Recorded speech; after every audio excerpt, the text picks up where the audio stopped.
Class 9th के सभी विद्यार्थी अब बिल्कुल भी आप चिंता मत करिए, आपका देख लीजिए सामाजिक विज्ञान का जो त्रैमासिक पेपर है उसका पूरा सॉल्यूशन मैं आज आपको प्रोवाइड कराऊंगा।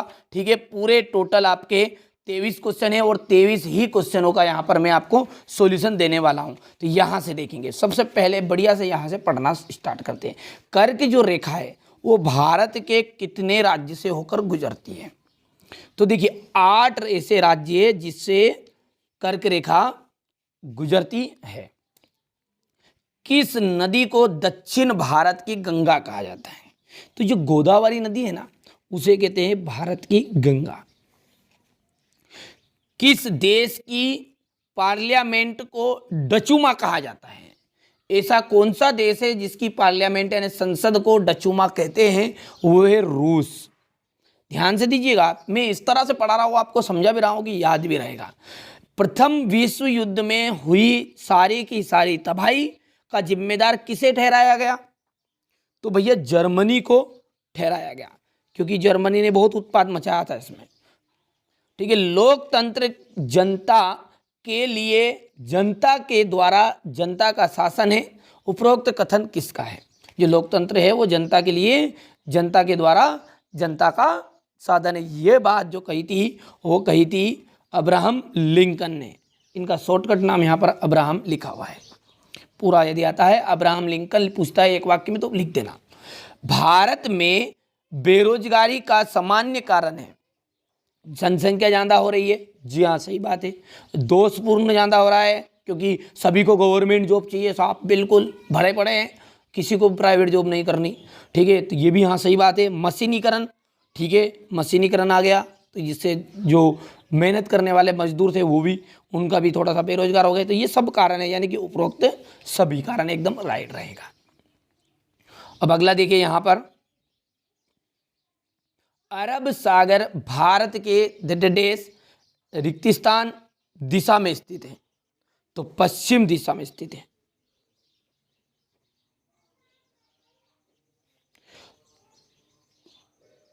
वोल्वोशेविक क्रांति के फलस्वरूप रूस में रिक्तिस्तान का जन्म हुआ, समाजवाद का।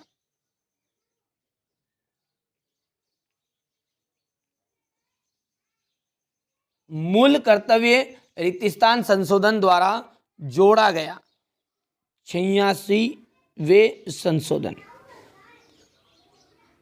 भारत में सबसे बड़ी अफवाह द्रोणी गंगा नदी की है।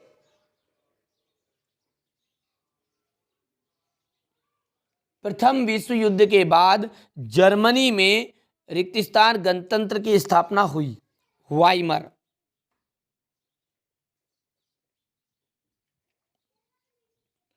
जो क्रियाएं आय प्राप्त करने के लिए की जाती है उन्हें क्या कहा जाता है? आर्थिक क्रियाएं।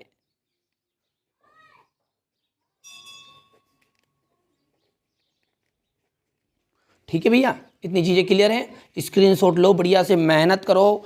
ठीक है, चलिए जोड़ी देखते हैं। सुंदर राष्ट्रीय पार्क कहाँ पर है? सुंदरवन राष्ट्रीय पार्क है आपका बंगाल में। कहाँ है? बंगाल। ये है। निर्धनता रेखा का आकलन, राष्ट्रीय प्रतिदर्श सर्वेक्षण संगठन।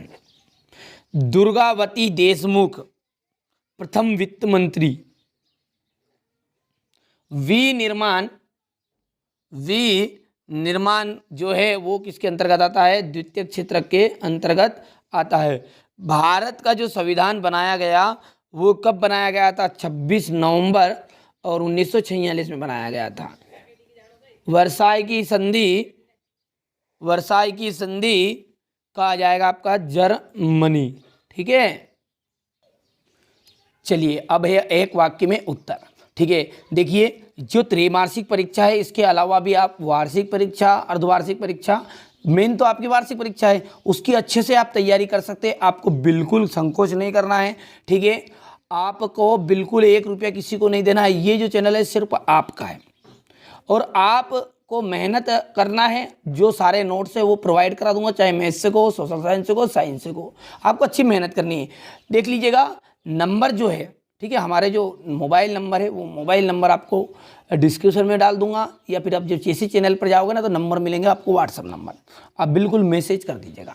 बिल्कुल संकोच नहीं करना, अपनी क्लास लिखना है, नाम लिखना है, अच्छे से तैयारी करना है, नोट्स भी आपको प्रोवाइड करा दिए जाएंगे। चलिए तो आगे बढ़ते हैं।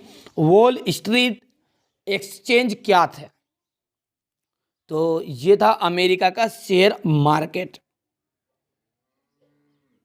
अमेरिका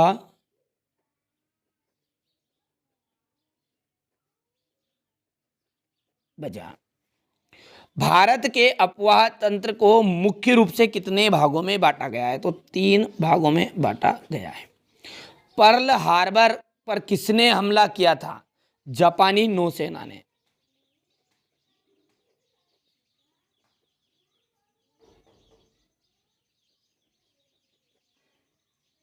पृथ्वी के मध्य में 0 डिग्री अक्षांश रेखा को किस नाम से जाना जाता है? भूमध्य रेखा, भूमध्य रेखा। इसका दूसरा नाम है विषुवत रेखा। चलिए ये नाम रख लिख देना आप। प्रारूप कमेटी के अध्यक्ष, प्रारूप कमेटी के जो अध्यक्ष है वो कौन थे? ठीक है, भीमराव अंबेडकर, भीमराव अंबेडकर। चलिए ये यहाँ पर आप इसको छोड़ रहा हूँ मैं, आपको थोड़ा सा लिख लेना है, ठीक है, जल्दीबाजी में मेरे को नहीं मिला था। बेरोजगारी से जनशक्ति संसाधन की बर्बादी होती है। बिल्कुल एकदम सत्य है। देखिए सत्य सत्य तो मैं आपको डायरेक्टली बता देता हूँ, बढ़िया से मेहनत कर लेना। दूसरा सत्य है, तीसरा आपका सत्य है, चौथा सत्य है, पांचवा बिल्कुल आपका पांचवा जो है वो भी सत्य है, और छठा भी आपका सत्य है। ठीक है, चलिए अगला बढ़ते हैं। अब है आपका 1-2 नंबर के क्वेश्चन यहाँ से। भारत के पूर्वी तट पर स्थित राज्यों के नाम बताने हैं। रेशम मार्ग से क्या आशय है? क्षेत्रफल की दृष्टि से विश्व के 7 बड़े देशों का नाम बताइए। भारत के पश्चिमी समुद्र तट पर स्थित राज्यों के नाम। गंगा नदी की प्रमुख सहायक नदियाँ कौन सी है? देख लीजिए, बहुत ही जल्दी इन सारे क्वेश्चनों का आपको सॉल्यूशन मिलेगा। फिर मैं बता रहा हूँ, ठीक है, आप बिल्कुल संकोच मत करिए, आपकी पूरी तैयारी कराने की जिम्मेदारी मेरी है, चाहे आप सोशल साइंस की हो, चाहे मैथ्स हो, वार्षिक परीक्षा तक। ऐसा नहीं, और 10th क्लास में भी आपकी पूरी हेल्प की जाएगी। ये जो चैनल है ये 9th और 10th का ही है, ठीक है। और आप मेरे साथ संपर्क बनाने के लिए मैसेज ज़रूर कर दीजिएगा, ठीक है। जैसे ही मैं थोड़ा सा फ्री होऊंगा आप सबके मैसेज का जवाब भी देंगे और आपकी पूरी हेल्प करेंगे, ठीक है। यहाँ पर देख लीजिए, ये क्वेश्चन नंबर 15 है, हो गया। चलिए क्वेश्चन नंबर 15 के बाद में यहाँ से क्वेश्चन नंबर 16, 17, 18 है ये। क्वेश्चन नंबर 19, 20, 1900 से 1930 के बीच रूस महिला के कामगारों की स्थिति क्या थी? यहाँ पर देख लीजिए ये। और ये अंतिम क्वेश्चन नंबर 23। ठीक है भैया, अच्छे से आप मेहनत करिएगा, ठीक है। चलिए, तो ये मैंने आपको क्लास 9th का सोशल साइंस का जो पेपर था वो पूरा पेपर आपको बता दिया है, ठीक है। रियल पेपर बहुत ही जल्दी आएगा। ये कोई रियल पेपर नहीं है, ये मैं आपको अब अंत में बोल रहा हूँ। क्यों बोल रहा हूँ? क्योंकि इसमें से 60% तो जरूर आएगा, 60% ये तो पक्की गारंटी है। जो रियल पेपर है उसको एकदम हम सामने नहीं बता सकते। आप सब समझदार हैं, इतने तो आप बच्चे, हर बच्चा समझदार है कि जो रियल पेपर है डायरेक्टली हम चैनल पर भी नहीं डाल सकते, खतरा है। हाँ बताएंगे, टुकड़े टुकड़े में बता दूंगा, 2-3 तरह के पेपर बता दूंगा, उसमें आपको बिल्कुल रियल पेपर फंसा दूंगा। चलिए तो मिलते हैं अगले वीडियो में।